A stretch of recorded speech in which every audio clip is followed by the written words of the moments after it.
So we are now on page numero 3, numero trace, whatever. On this guy, we got to factor all these guys. These guys are quick at the start here, and then they can kind of get difficult fast. So it says if possible. So if it's not possible, you got to write not possible. We're going to find out here in a moment. We're trying to figure out what numbers multiply to 42 and add to 17. Some students really struggle with figuring this out, so my recommendation, if you can't figure it out easily, is just to start off by asking yourself 1 multiplied by what is 42? Hopefully it's obvious, 42. Then 2 times what is 42?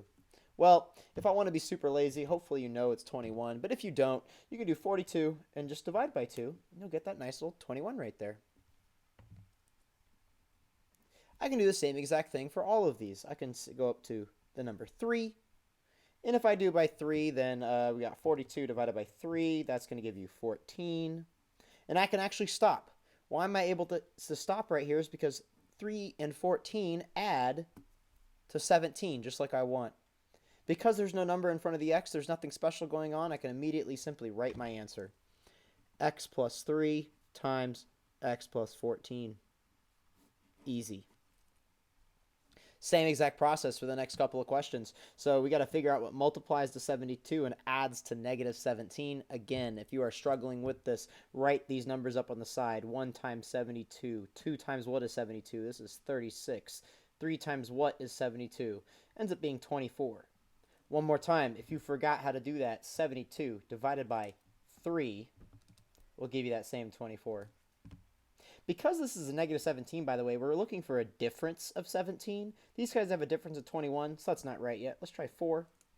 72 divided by 4. I am continuing to show you how to do this, and we get 18. These guys have a difference of 14. These have a difference of 21. That's not looking good for us. I'll continue showing the rest of this just cause. No, I'm actually really silly. I'm really sorry, guys. You don't find a difference here because this is not a negative number. You're trying to figure out what numbers add to negative 17. Just ignore what I'm talking about sometimes. It's just not the best. Next number is going to be 6. If you divide 72 divided by 6, you end up getting 12. 72 divided by 7, that will not work out. 72 divided by 8, it gives you 9. Finally, I have 2 numbers here that add to 17, so I can write my answer, x minus 8 multiplied by x minus 9. All done.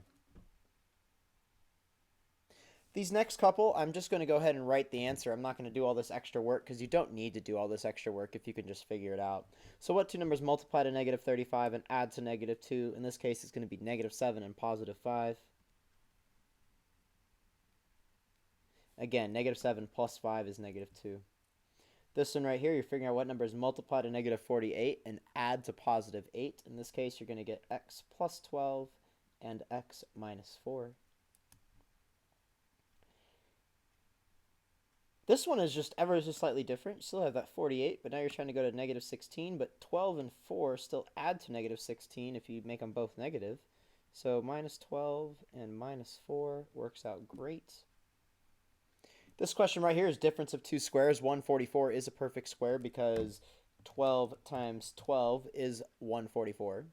So I can simply rewrite my answer immediately as x minus 12 multiplied by x plus 12.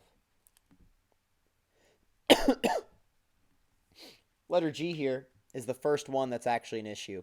We have that number in front. That number in front is going to cause us problems. It means that we have to do 5 multiplied by 24 first. So if you do 5 times 24 off to the side, again, use a calculator if you'd like to, you get 120.